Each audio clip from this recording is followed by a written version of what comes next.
ప్రభు అయిన యేసు క్రీస్తు నామంలో మనకందరికి శుభములు. దేవుడు మనల్ని ప్రేమిస్తున్నాడు గనుక ప్రతిరోజు మనము ఈ విధముగా కూడుకోవడానికి ప్రభు మనకు సహాయం చేస్తూ ఉన్నాడు. దేవునికి వందనాలు. రోమా పత్రిక నుండి మనము మనము చేసుకొనుచున్నాము.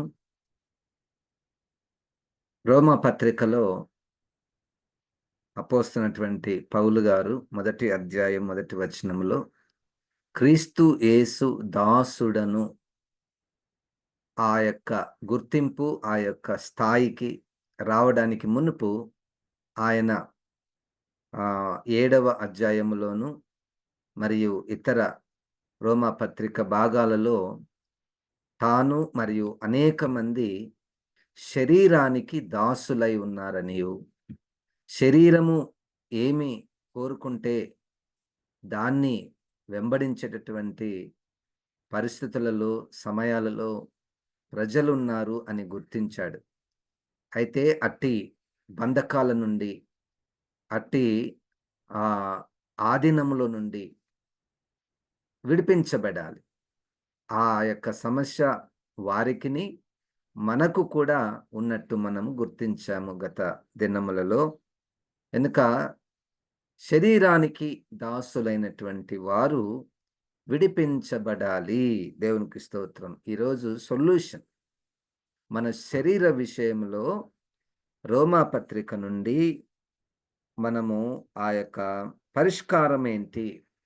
శరీరము అనేకమైనటువంటివి అపవిత్రమైనటువంటివి కోరుకుంటుంది. దేవునికి దూరం చేసేటటువంటి ఆ శరీర ఆశలు అనేటువంటివి ఉంటాయి.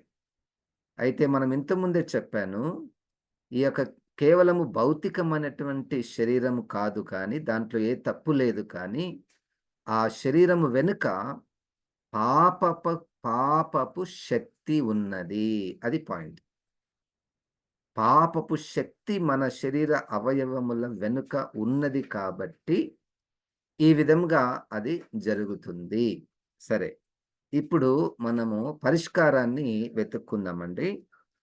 6వ అధ్యాయము రోమా పత్రిక 11వ వచనము. 6వ అధ్యాయము 11వ వచనము. అటువలే మీరును పాపము విషయమై మృతులుగాను, దేవుని విషయమై క్రీస్తు యేసునందు సజీవులుగాను మిమ్మును మీరే ఎంచుకొనుడి.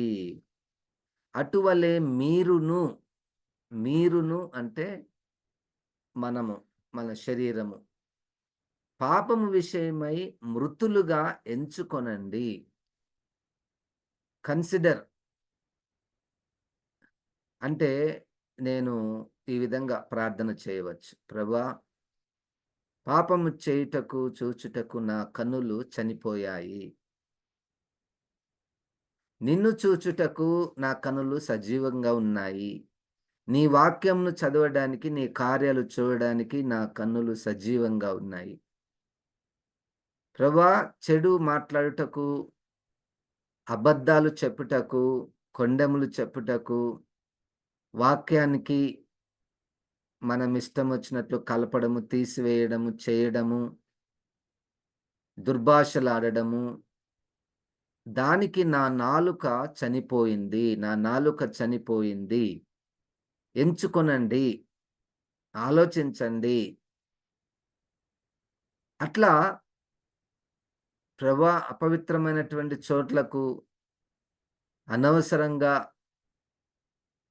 పరిగెత్తే పాదములు, పాపము చేయుటకు పరిగెత్తే పాదములు చనిపోయాయి అని ఒక ప్రార్థనాపూర్వకమైనటువంటి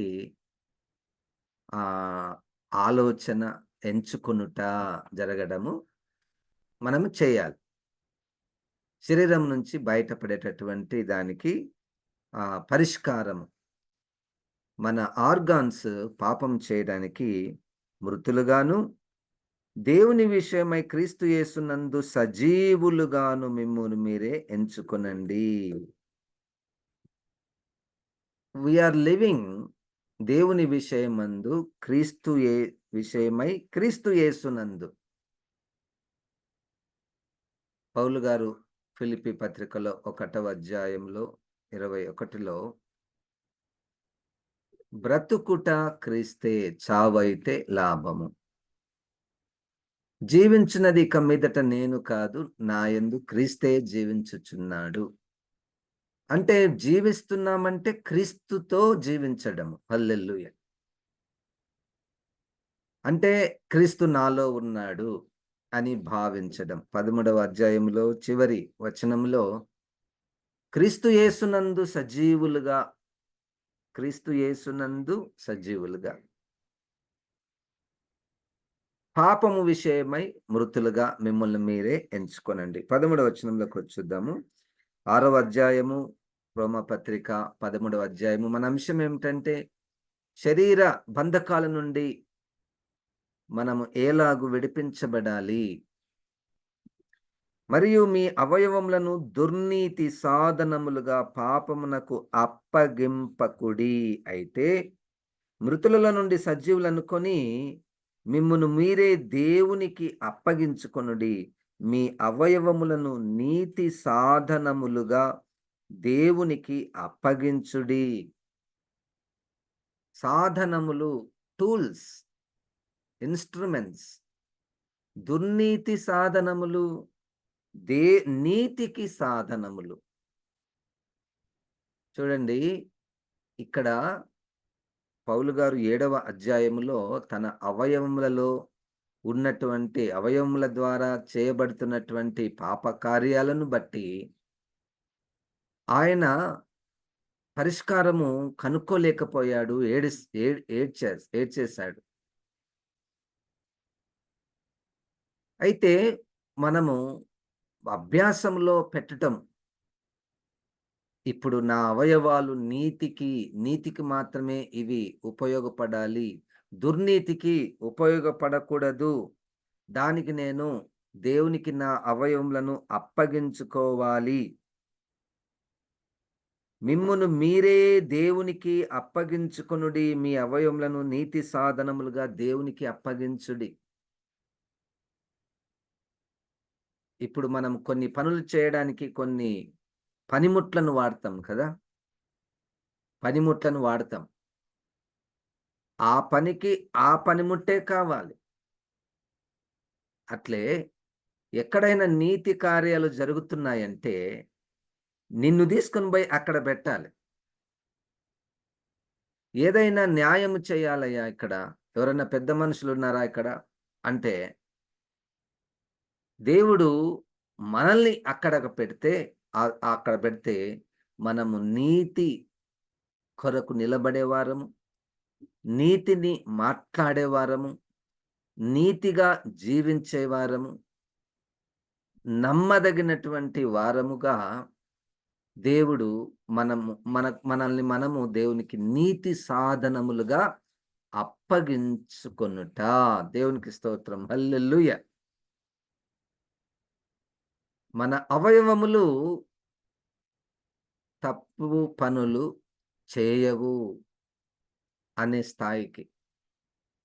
అది ఎప్పుడొస్తుందంటే క్రీస్తును మన హృదయములో ఉంచుకొనుట ద్వారా, క్రీస్తును ధరించుకొనుట ద్వారా మన అవయవములకు అట్టి ఆశ వస్తున్నది. దేవునికి స్తోత్రం. 19వ వచనంలో, రోమపత్రిక 6వ అధ్యాయము 19వ వచనంలో, మీ శరీర బలహీనతను బట్టి మనుష్య రీతిగా మాట్లాడుచున్నాను. ఏమనగా అక్రమము చేయుటకై అపవిత్రతకును అక్రమమునకును మీ అవయములను దాసులుగా ఎలాగూ అప్పగించితిరో, అలాగే పరిశుద్ధత కలుగుటకై ఇప్పుడు మీ అవయవములను నీతికి దాసులుగా అప్పగించుడి. దాసులు అదే కదా, రోమా 1:1లో క్రీస్తునకు దాసుడను. ఇప్పుడు ఒకప్పుడు అవయవములకు దాసులు, కానీ ఇప్పుడు మీ అవయవములను నీతికి దాసులుగా అప్పగించుడి. నీతికి దాసులుగా అంటే నీతి ఏది చెప్తే మనము వింటాం. దాని ఆధీనంలో ఉండుట. ఎక్కడ నీతి ఉంటుందో అక్కడ మనము ఉండడానికి ఇష్టపడుట. నీతికి దాసులుగా అప్పగించుకొనండి. కొంతమందికి నీతి, న్యాయము, సత్యము అంటే చాలా ఇష్టం. ఇక దానికి వారు లోబడిపోతారు. అబద్ధానికి, అక్రమానికి ఆ పదాలు అక్కడ వాడాడు కదా! అపవిత్రతకు వారు లొంగరు. గనుక మీ శరీర అవయములను నీతికి సాధనములుగా, నీతికి లోబడునట్లుగా మిమ్మల్ని మీరు ఎంచుకొనండి, అప్పగించుకొనండి. చెప్పండి దేవుని దగ్గర. నేను ప్రారంభిస్తున్న నా ప్రార్థన. ప్రభా, నా నాలుక నీతికి సాధనముగా ఉండాలి. నా నా నాలుక అపవిత్రమైనటువంటి మాటలు మాట్లాడకుండా, అది అపవిత్రమైన మాటలకు చనిపోవాలి. మన అవయవములు అపవిత్రమైన పనులకు చనిపోవుట. అంటే దానర్థం ఏంటంటే, ఇప్పుడు చనిపోయిన శరీరం దగ్గరికి వెళ్లి నువ్వు కొట్టినవనుకోండి పలకదు. గిచ్చినవనుకోండి పలకదు. కత్తితో పొడిచినా పలకదు. అయితే మనము జీవించేటటువంటి పరిస్థితులలో ఎక్కడైనా ఒక అబద్ధం చెప్పే అవకాశం వచ్చిందనుకో, మన నాలుకకు వెంటనే గుర్తుకొస్తది. అమ్మో! ఇది అబద్ధం, నేను చెప్పకూడదు అని స్ట్రాంగ్‌గా, అంటే మన నోరు మూసుకొని పోవాలి. మన నోరు మూతబడతది చూడండి. అంటే we are dead. Our tongue is dead to lie. అట్లా ఎన్నో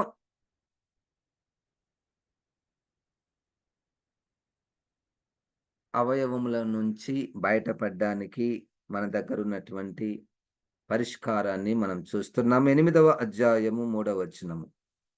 రోమాపత్రిక 8వ అధ్యాయం 3వ వచనము. శరీరమును అనుసరింపక ఆత్మననుసరించియే నడుచుకుని మనయందు ధర్మశాస్త్ర సంబంధమైన నీతి విధి నెరవేర్చబడవలెనని పాప పరిహారం నిమిత్తము దేవుడు తన సొంత కుమారుని పాప శరీరాకారముతో పంపి ఆయన శరీరమందు పాపమునకు శిక్ష విధించెను. ఇది అసలైనటువంటి వాక్యం. ఇక్కడ మనకు పరిష్కారం దొరుకుతుంది.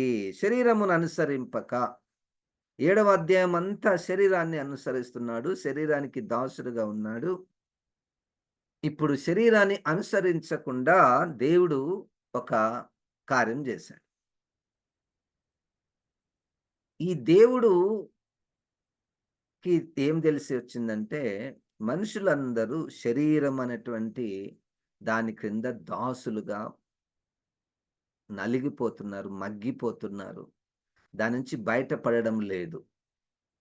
అయితే ఆయనేం చేశాడంటే, యేసుక్రీస్తుని పాప శరీరాకారముతో పంపి, ఆయన శరీరమందు పాపమునకు శిక్ష విధించెను. మన శరీరము మన పాపాల నుండి విడిపించడానికి దేవుడు యేసుక్రీస్తుని పాప శరీరాకారముతో పంపి, ఆ శరీరమును చంపి, యేసుక్రీస్తు శరీరధారిగా ఉన్నప్పుడే చంపి, అట్లా చంపడము ద్వారా అయ్యో! దేవుడు తన కుమారుణ్ణి నా పాపాలు తీసివేయడానికి చంపాడా అన్నటువంటి విశ్వాసము మనలో ఎప్పుడైతే పుడుతుందో, అప్పుడు మన శరీర అవయవములలో ఉన్నటువంటి పాపం పోతుంది. ఇది వాక్యంలో ఉన్నటువంటి సూత్రము. వాక్యంలో ఉన్నటువంటి సూత్రం ఏందంటే, నా శరీరము నుండి నేను విడుదల పొందాలంటే, ఈ శరీరమునకు దాసుడుగా నాకు ఉండడానికి ఇష్టము లేదు. అయితే నేనేం చేయాలి? నా శరీర అవయములు మృతమైనవని మనము ఎంచుకోవాలి. నీతికి సాధనములుగా, నీతికి దాసులుగా మనం ఎంచుకోవాలి. అది ఒకవైపు మన ప్రయత్నం అది. అయితే దేవుని యొక్క కార్యం ఏమిటంటే, ఈ యొక్క శరీరము నుండి శరీరమును అనుసరింపక, అంటే శరీరానికి దాసునిగా ఉండక ఆత్మననుసరించియే నడుచుకొను మనయందు.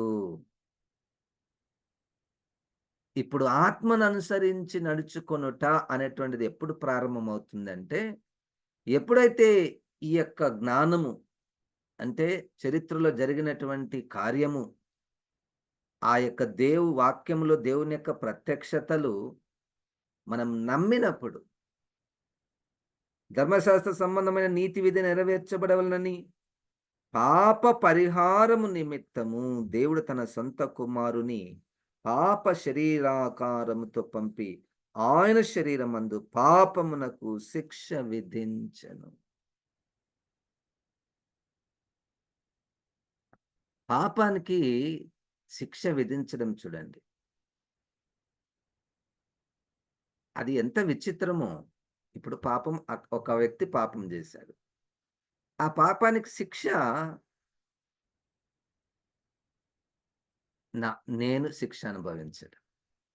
నా శరీరము ఆ ఆ పాపానికి వాడిని కొట్టాలి. కొరడా కొరలతో దెబ్బలు కొట్టాలి.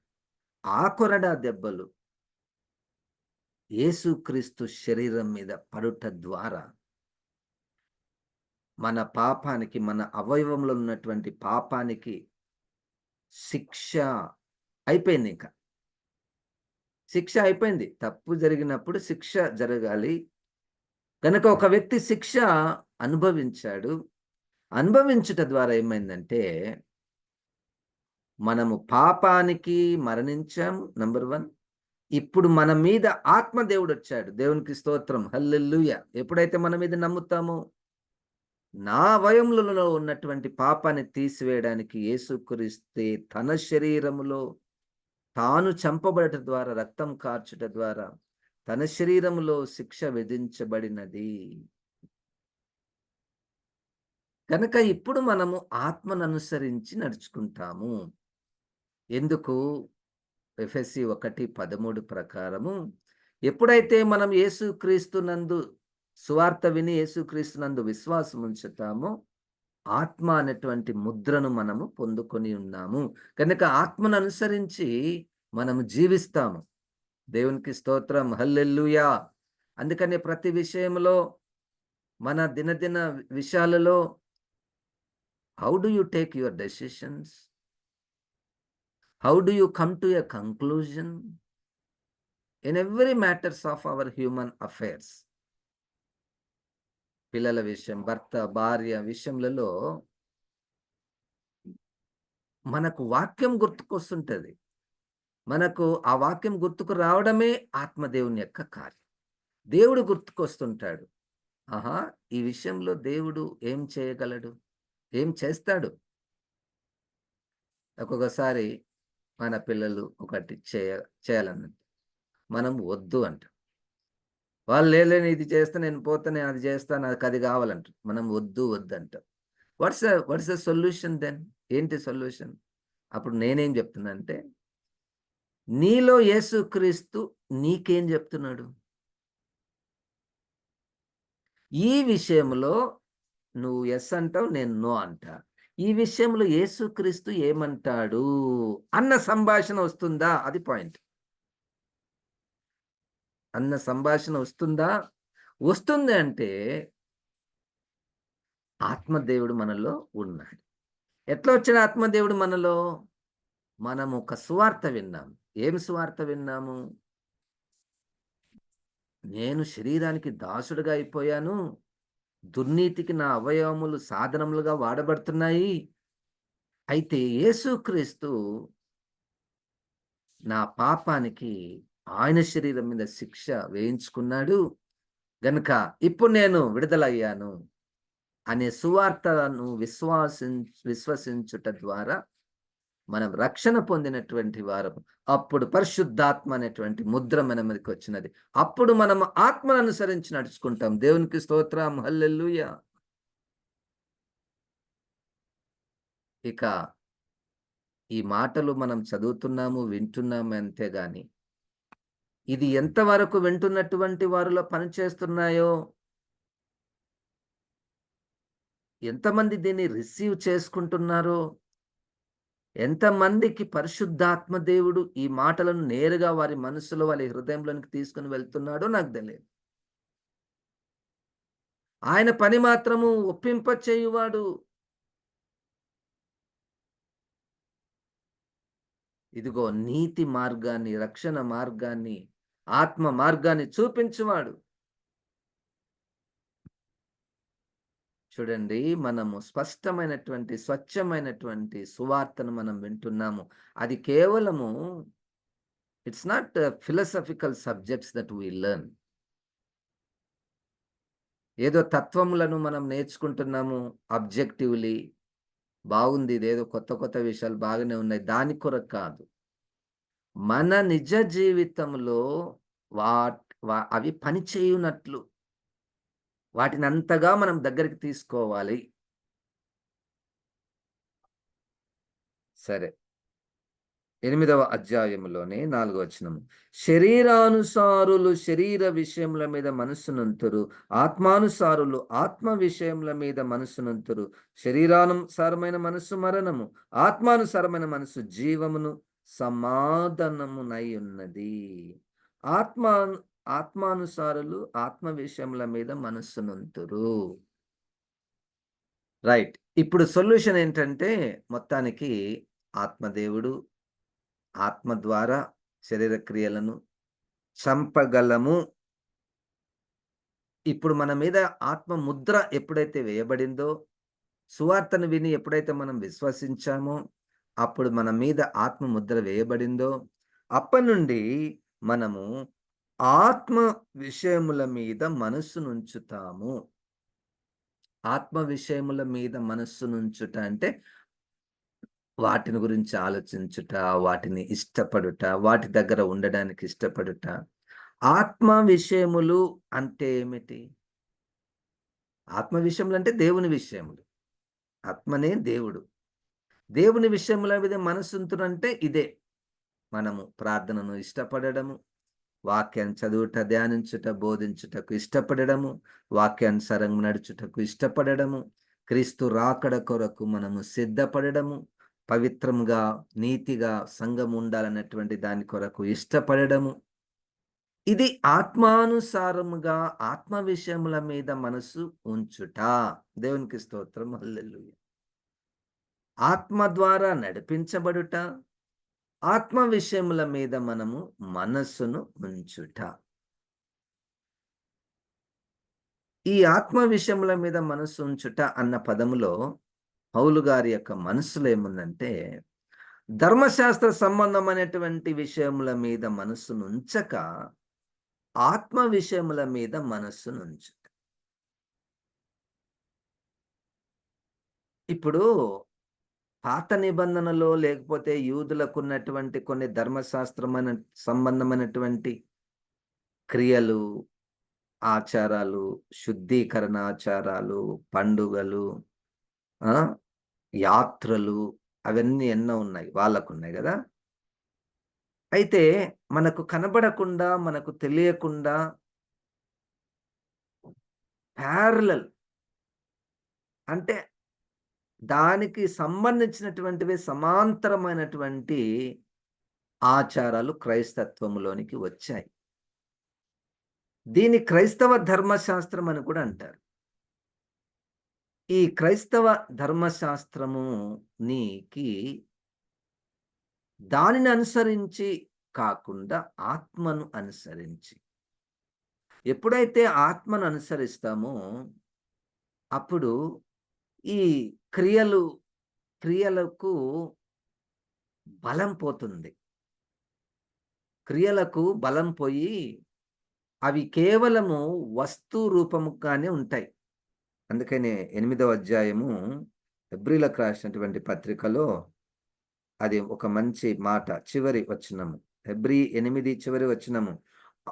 13వ వచనము. ఆయన క్రొత్త నిబంధన అని చెప్పుట చేత మొదటిది పాతదిగా చేసి ఉన్నాడు. ఏది పాతగిలి ఉడిగిపోవునో అది అదృశ్యమగుటకు సిద్ధముగా ఉన్నది. పాతదిగా చేసి ఉన్నాడు. అది ఉడిగిపోయి పాతగిలి పాతగిలంటే ఇప్పుడు మనము ఒక బట్ట వేసుకుంటాము. చినిగిపోయి ఉంటదది. పాతబడిపోయి ఉంటది. నల్లగా ఉంటది. మాసిపోయి ఉంటది. ఇప్పుడు ఆ నల్లగైనటువంటి దాన్ని, చినిగిపోయినటువంటి దాన్ని మరలా దాన్ని నేను నాకు కావాలి, కావాలి అని అనుకుంటామా? అనుకోం. దానికి చాలా విలువ ఉన్నది అని దాన్ని గట్టిగా పట్టుకుంటామా? పట్టుకోం. చూడండి, ఈరోజు ఒకదానికొకటి ఎట్లా సంబంధం కలిగున్నాయో, మనము పరిష్కారం ఎక్కడుంది? మన శరీర బంధకాల నుంచి మనం బయటికి పడడానికి పరిష్కారం ఎక్కడుందంటే క్రీస్తులో ఉన్నది. ఆ క్రీస్తులో మనము ఎప్పుడైతే విశ్వాసం ఉంచుతామో మనకు ఆత్మ ముద్ర వేయబడింది. అప్పటినుండి ధర్మశాస్త్రానికి వేరుగా ధర్మశాస్త్ర సంబంధమైనటువంటి ఆ విధి ఫుల్‌ఫిల్ అయింది. నెరవేర్చబడింది. క్రీస్తులో అది నెరవేర్చబడింది. అదయిపోయింది. ఇక దాన్నే మీరు పాతగిలిన దాన్ని, ఉడిగిపోయినటువంటి దాన్ని, దానిలో ఏదో నీతి ఉందని, అది చేస్తే మనకేదో ఆత్మీయత వస్తదని, యాత్రలు చేస్తే యాత్రలు క్రైస్తవ యాత్రలు చేస్తే మనకేదో వస్తదని ఆలోచన ఉంటది చూడండి. అది ఆత్మను అనుసరించినటువంటి ఆలోచన కానే కాదు. హుహు. నేను ఇంతకుముందు గూడా ఒక మంచి ఎగ్జాంపుల్ చెప్పిన. ఆ ఎగ్జాంపుల్ ఒక సేవకుడు చెప్తున్నాడు. ఒక సేవకుడు, మంచి సేవకుడాయన. పెద్ద సేవకుడు. మంచి వాక్య జ్ఞానం కలిగినటువంటి వ్యక్తి. ఆయనని ఒకరోజొచ్చి ఎవరో అడిగారంట. "అయ్యా! నువ్వు హోలీ ల్యాండ్ బోయినావా?" అని అడిగిండు. అంటే నేనేం పోలేదన్నాడు. "పోలేదా?" అన్నాడంట ఈయన. "ఆ! పోలేదంటే." "నిజంగా పోలేదా మీరు? మేము పోయినామనుకుంటున్నామే మేము." "ఏంటి మీకు పోకపోవడానికి కారణం? డబ్బు లేదా? డబ్బు చానా ఉంది." అసలు ఆయన యెస్ అంటే 10 సార్లు తీసుకొని పోయేటటువంటి పెద్ద సేవకుడాయన. "నేను పోలేదయ్యా." అంటే అసలు ఏముందక్కడ అక్కడ యేసుక్రీస్తు నడిచిన స్థలాలు, అక్కడ యేసుక్రీస్తు బాప్తిసం పొందినటువంటి యోర్దాను నది, అక్కడ యేసుక్రీస్తు సమాధి చేయబడినటువంటిది ఇది. అమ్మా! అక్కడికి పోవడం ఎంత ధన్యత అని ఈయన అంటున్నాడు.